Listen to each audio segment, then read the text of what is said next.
I'm gonna cite something here. Let me know what you think about it. Okay. I've been reading a little bit of Michael J. Chandler, and if you're unfamiliar, he's a psychologist from UBC who looked into resilience, and specifically resilience in Indigenous communities, with a magnifying glass on Indigenous youth suicide. And Okay, cool. yeah, so something that he found was that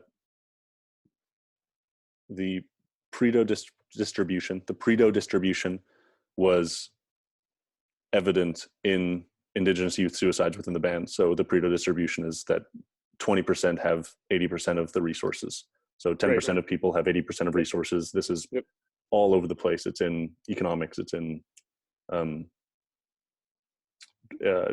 trophy bonding species. So like gorillas, 20% of the gorillas, 10% of the gorillas are going to have 90 to 80% of the females. And it's Interesting. anytime that you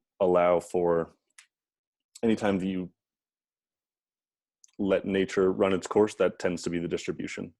And this is also within Indigenous communities with regard to youth suicide. So 10% of the bands in Canada, and I think this was from 2004, 90% or 10% of the bands hold or carry the burden of, is more appropriate, 90% of the youth Indigenous suicides.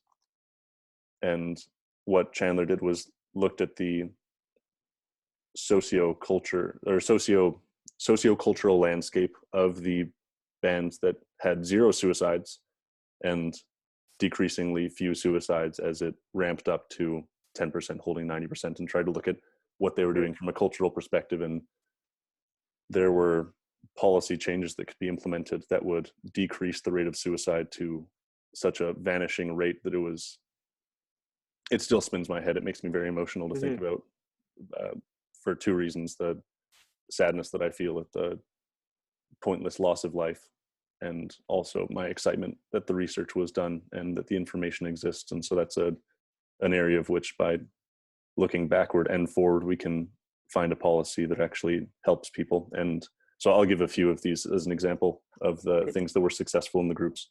Was self-governance and being able to have more control over the policing and surveillance of their band and their tribe. The acceptance and revivification of culture, so encouraging traditional languages and dancing and art.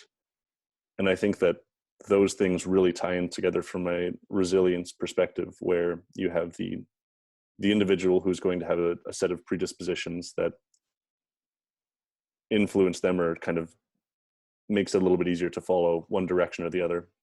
And then you have the family perspective. So the people around you are going to influence your development to a degree that we don't even, I don't think it's been properly captured by our culture, how important family is. As I was talking about earlier, the significance of a two-parent household, or that it's a lot. It helps. And thirdly, the community perspective. And so I think that what Chandler touched on, and whether he was conscious of it or not, was the intersectionality of those three things. So being able to promote cultural practices and promote self-governance was able to influence the community. And by being in a community, you're closer to your family. So the more tight-knit a community is, the more tight-knit your group is, the closer you get to the individual. And by having a community and a family that influences the individual to such an extent that essentially eradicated youth suicide in a lot of these bands. So yes, that's my rant.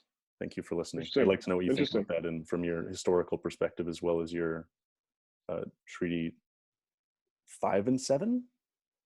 6 and 7. 6 and 7, thank you. Yeah, that's all right. Yeah, I think it's very interesting. I think another aspect of that is the ability to listen. Now I forget where this was. I believe it was in Manitoba on a reserve, but there was a study done that there's a significant amount of funding that was given to this reserve land in the realm of like a social activity bonding kind of infrastructure that was going to be in place. And Mhm. so essentially, um, the youth were pulled in the community, and all they wanted was a place to create music. And the government at that time frame was allocating the money or the funds um, for a rec center instead. Mhm. And so they really wanted to cut down on crime.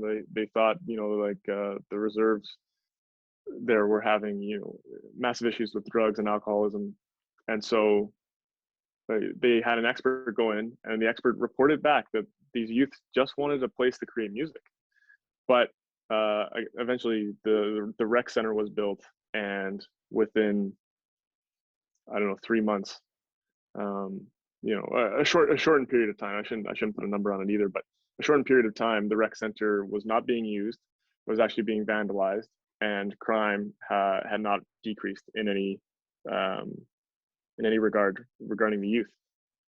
And so I think what I'm kind of getting from both of these instances is that there has to be, you know, an open ear or Mhm. a willingness to listen to what the actual needs of the community is, because I think there's so many times in which um, I might think that I'm right in a situation, or we could be talking about whatever, and I know, like, if I don't truly listen to what you are saying, then we're not really having a conversation. It's just me speaking words and you speaking words, and nothing is being created or resolved. And so there's a lot of times in which the government, I think, speaking generally again, governments across the world often think that they know what's best for people because this is what they've been educated, this is what they've been taught. But Mhm. like you said, like that collective aspect, or like the community, or uh, you know, shared living.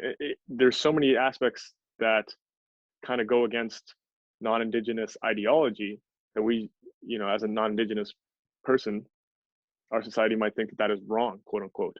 Mhm. Um, when in reality, they've been living as a civilization. Indigenous people living successfully as a civilization way before colonial contact, right? So Mhm. I don't know. I just think, to go back to, like what I'm studying and what I'm interested in, it's about creating that cohesiveness in that shared space, Mhm. right? And whatever that looks like, I think it really just boils down to like that open communication aspect, um, and more studies, uh, you know, being presented to showcase, you know, non-indigenous people might have it wrong in regards Mhm. to these issues, and oftentimes they do.